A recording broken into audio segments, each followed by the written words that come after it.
kukeketwa, female genital mutilation. Of course ni mada ya moto kwa sababu miaka fulani nyuma jamii fulani hapa Tanzania walikuwa na kasumba au tabia ya kufanya kitendo hiki kwa mabinti wadogo, wakiamini ya kwamba inaweza kuwafanya watulie. Sasa leo kama kawaida nataka nikupe kipaumbele wewe. Uniambie unadhani zoezi hili limekaa kwa taswira ipi kusema ya kwamba ukimfanyia hivi mwanamke itamsaidia.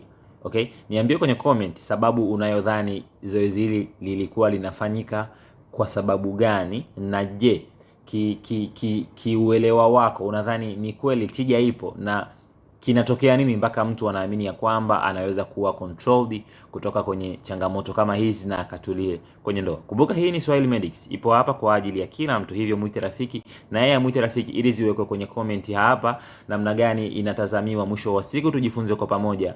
Mimi sina la ziada mpaka wakati mwingine. Ciao.